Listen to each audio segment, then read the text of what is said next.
আসসালামু আলাইকুম আরহামাতুল্লাহ। প্রিয় দর্শক, আজ আমরা এই ভিডিওর মাধ্যমে মহিলাদের এতেকাফ সম্পর্কে বিস্তারিত A to Z সকলেই জেনে নিব, তাই গুরুত্বপূর্ণ এই ভিডিওর ভিতরে কেউই অমনোযোগী হবেন না। সর্বপ্রথম আমরা জেনে নিব মা বোনরা এতেকাফ কোথায় করবেন, মসজিদে করবেন নাকি বাসা বাড়িতে করবেন, এর সঠিক নিয়ম জেনে নিব। তারপর জেনে নিব এতেকাফ কতদিন করতে হবে, 10 দিন করতে হবে নাকি এর কম করলেও এতেকাফ হবে।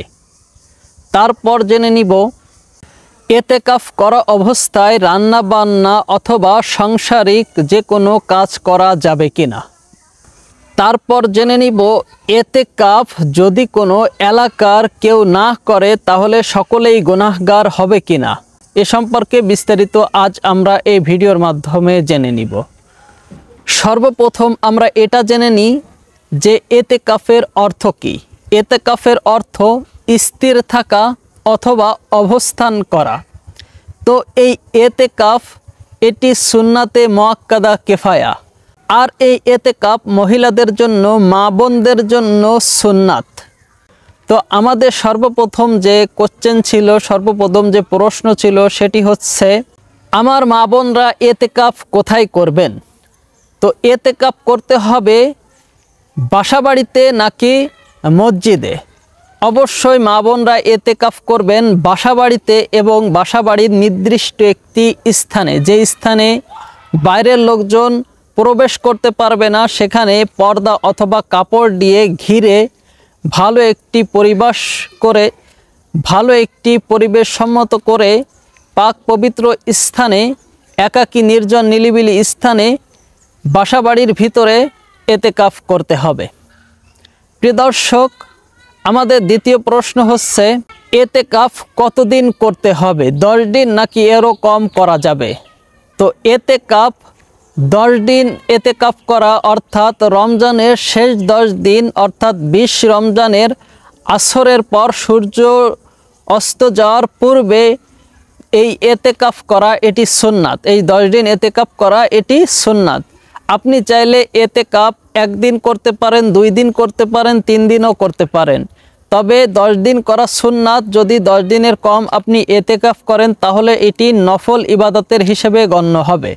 তো একটি কথা মনে রাখবেন যে নফল ইবাদত রমজান মাসে যদি কেউ নফল ইবাদত করে আর এই নফল ইবাদতটা অন্য মাসের ফরজ ইবাদতের সমতুল্য হয়ে যায়। তো দেখুন কত বড় একটি ফজিলাত। তো প্রিয় দর্শক, তারপর আমাদের প্রশ্ন ছিল এতেকাফ করা অবস্থায় রান্না বান্না করা যাবে কিনা, সাংসারিক কাজকর্ম করা যাবে কিনা। দেখুন এই এতেকাফ এর অর্থ হচ্ছে অবস্থান করা, স্থির থাকা। তো এতেকাফ করা অবস্থায় যারা বিবাহিত মা বোন রয়েছেন তারা অবশ্যই স্বামীর অনুমতি নিয়ে এতেকাফে থাকবেন, এবং এতেকাফ অবস্থায় আপনি যদি আপনার সাংসারিক কাজকর্ম করেন, রান্নাবান্না করেন, তাহলে এক্ষেত্রে আপনার এতেকাফ হবে না। আপনি আপনার জরুরত মতো যে কাজগুলো না করলেই নয়, সেই কাজগুলো ব্যতীত অন্য যে কোনো কাজ আপনি করলে আপনার এতেকাফ ভেঙে যাবে। তো আমাদের তারপরের যে প্রশ্ন রয়েছে, এলাকার কেউ এতেকাফ না করলে সমস্ত লোক গুনাহগার হবে কিনা। এলাকার কেউ এতেকাফ না করলে সমস্ত লোক গুনাহগার হয়ে যাবে, এটি হচ্ছে পুরুষের ক্ষেত্রে। মহিলাদের ক্ষেত্রে এমনটি নাই। মহিলাদের ক্ষেত্রে আপনি চাইলে এতেকাফ করতেও পারেন, না করলেও কোনো সমস্যা নাই। তবে এই এতেকাফ করা অনেক বড় একটি ফজিলতপূর্ণ আমল। তাই যারা ফ্রি মা বোন রয়েছেন তারা অবশ্যই এতেকাফ করার চেষ্টা করবেন, এবং আপনি চাইলে 10 দিন অথবা 1 দিন, 2 দিন, 3 দিন আপনার ইচ্ছা মতো আপনি এতেকাফ করতে পারেন। প্রিয় দর্শক, ভিডিওটি কেমন লাগলো অবশ্যই কমেন্ট করে জানাবেন। সকলেই ভালো থাকবেন, সুস্থ থাকবেন। ভিডিওটি শেয়ার করার অনুরোধ রইল। যারা এখনও পর্যন্ত আমাদের এই চ্যানেলটি সাবস্ক্রাইব করেন নাই তারা অবশ্যই সাবস্ক্রাইব করবেন। আসসালামু আলাইকুম ওয়া রাহমাতুল্লাহ।